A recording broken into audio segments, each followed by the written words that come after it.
Bonjour à tous, j'espère que vous allez bien. Alors aujourd'hui, une vidéo pour partager mon expérience, pour un peu plus de compassion envers soi.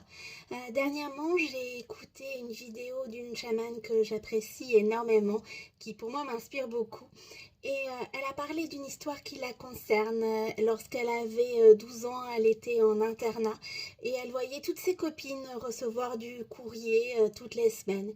Et elle, malheureusement, elle n'en avait pas, ce qui la rendait très triste et qui aussi provoquait des moqueries de la part de ses copines.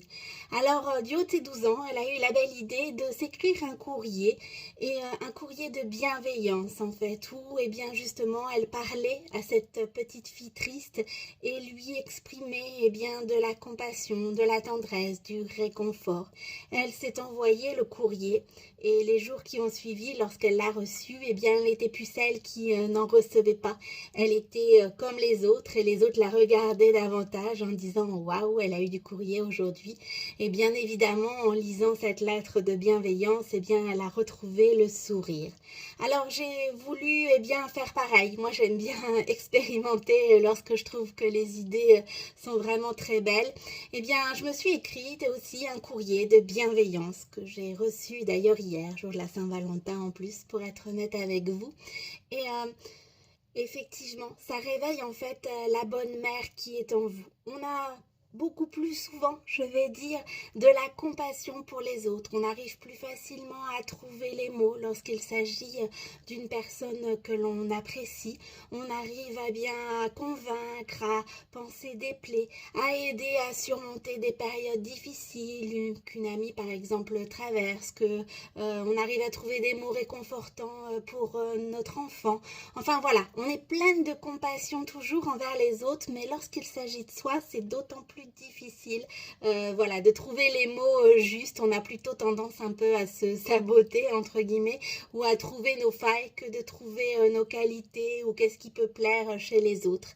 Alors, en s'écrivant cette lettre, vous allez justement écrire à une personne extérieure. Ce ne sera pas vous, mais vous allez bien évidemment trouver les mots pour pouvoir avoir le réconfort, la compassion, la tendresse, la bienveillance. Voilà pourquoi vous allez éveiller en vous la bonne mère qui est en vous, puisque vous allez savoir également trouver les mots qui vont vous apaiser, vous réconforter, vous sublimer, vous élever.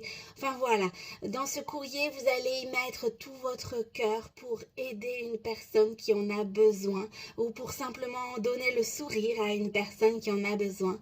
Et lorsque vous allez recevoir votre courrier de bienveillance, c'est vous-même en fait qui allez retrouver le sourire, qui allez avoir une sensation de paix, d'amour retrouvé.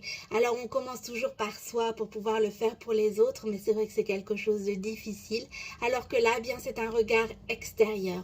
Et donc automatiquement, vous allez tout de suite trouver les mots adéquats pour pouvoir avoir le réconfort, la tendresse, la compassion dont vous avez besoin.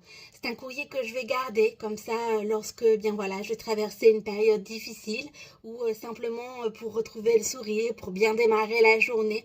Je vais lire mon courrier et c'est vrai que c'est quelque chose vraiment de nécessaire pour un bien-être.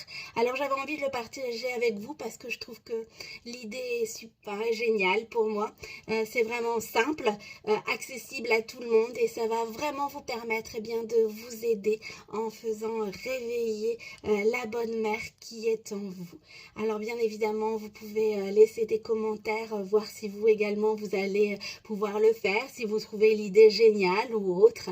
Mais franchement, pour l'avoir fait, je trouve que c'est vraiment quelque chose d'exceptionnel, de bienveillant envers soi, de facile et qui permet vraiment à toute personne de pouvoir retrouver le sourire. Alors, n'hésitez pas, faites un bel acte d'amour envers vous-même, ce sera le plus beau et réveillez la bonne mère qui est en vous. Belle journée à vous tous et toutes.